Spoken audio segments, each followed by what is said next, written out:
They're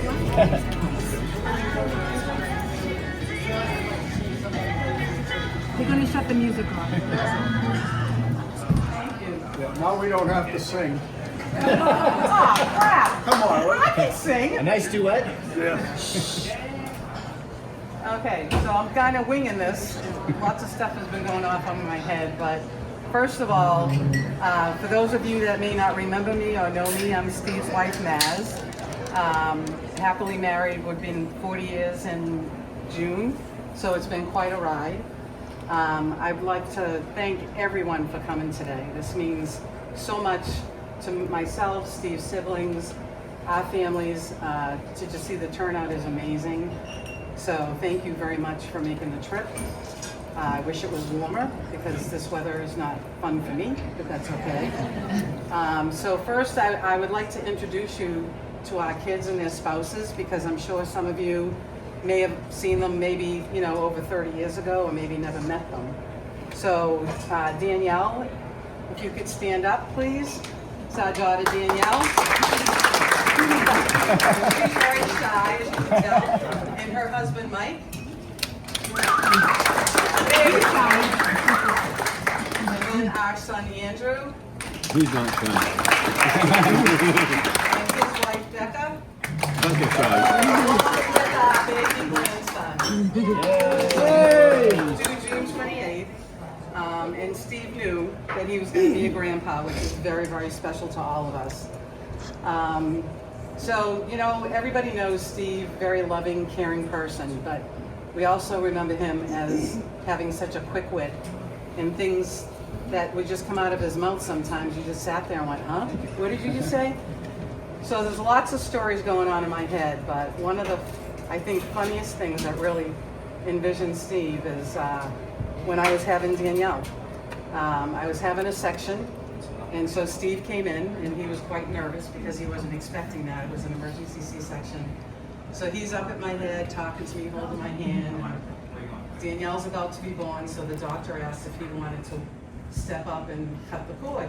And I was really shocked that he said, oh, okay. And I was just looking at him like, wow. So he went and cut the cord, and I guess when they do a section, sorry there's a few kids here, but they kind of move around some organs, And Steve looks at the doctor and he goes, is all that going to fit back in?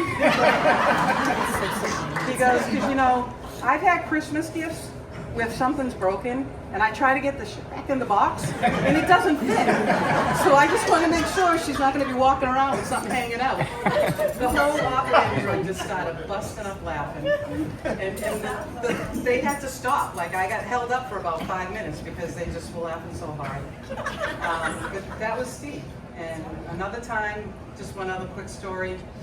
When we moved to Florida, we had cell phones, of course, and our service was pitiful. It did not work in the house, so we had to be outside, at least at the end of the driveway, or preferably in the street. And we live in a cul-de-sac, so it's not a big deal. So he would go out there, and I would go out there taking turns to call our parents and whatever. So he's out there one night, and it was kind of crisp, and he had on one of those zip-up hoodies, and he had the hood up, and he had the earpiece in his ear, and he's just kind of walking up and down the street. Well, the next thing, the doorbell rings, and Steve appears with a cop. Evidently, one of the kids down the end of the street, their parents weren't home, and they saw this guy just kind of walking around, and they thought he was trying to break in the cars. So Steve didn't have his ID on him, but he said he lived at our house, so the cop needed me to vouch for him. So I said, yes, he's my husband, he lives here. So he gives him his ID to prove it. So then he's like, okay, fine. So I looked at the cop and I said, well, what if I had said no, or he didn't have his ID? He goes, well, we would arrest him.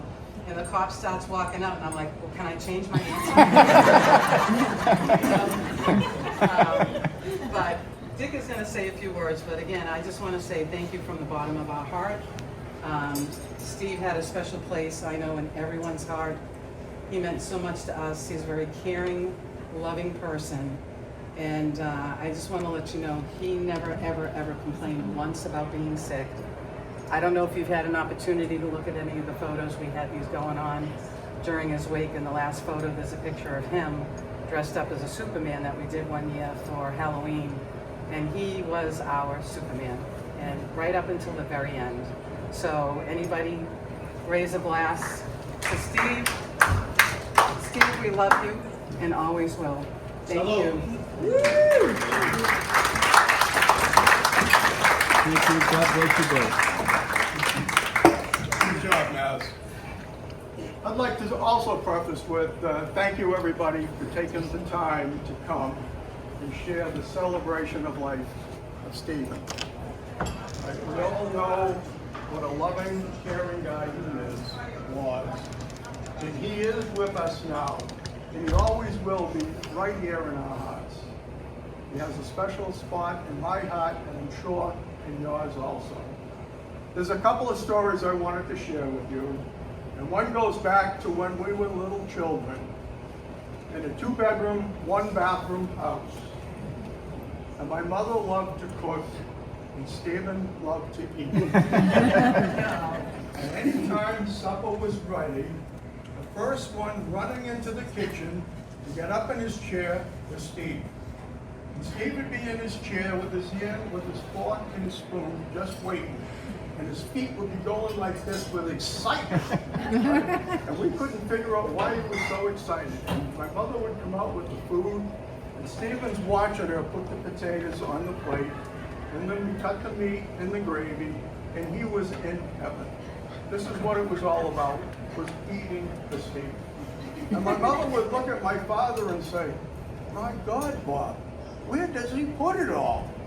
And his plate would be over full. Devour it and be looking for more. He loved to eat. That was one of his favorite things. One of his least favorite things was heat. He ended up in Florida to eat. Well, his job brought him there. And I remember one time when we were down visiting him in Florida, and he offered to take us to the airport. It was a beautiful day. The sun was out, the air was brisk, it was wonderful. And I'm in the car beside him in the passenger seat, and I put the window down. And he said to me, "What are you doing?" I said, "I'm putting the window down, Steve. It's beautiful out." "You never put the windows down in this car." He had the air conditioning on full speed. It was a gorgeous day. It had to be 40 degrees inside the car. "Don't you ever put the windows down in this car. They don't get out for any reason." Okay, so those are just a couple of the memories that I have of a wonderful guy who never really complained, just took things as they came. And I remember people said to me at the ceremony that he never spoke ill of anybody. There were people that he didn't care for, but he never said that he hated people. He wasn't that type of person. He was a very loving, caring person, which is why you're all here and you all know him. So thank you very much. We have food that's ready to be served. Share some memories with each other and enjoy your day. Thank you.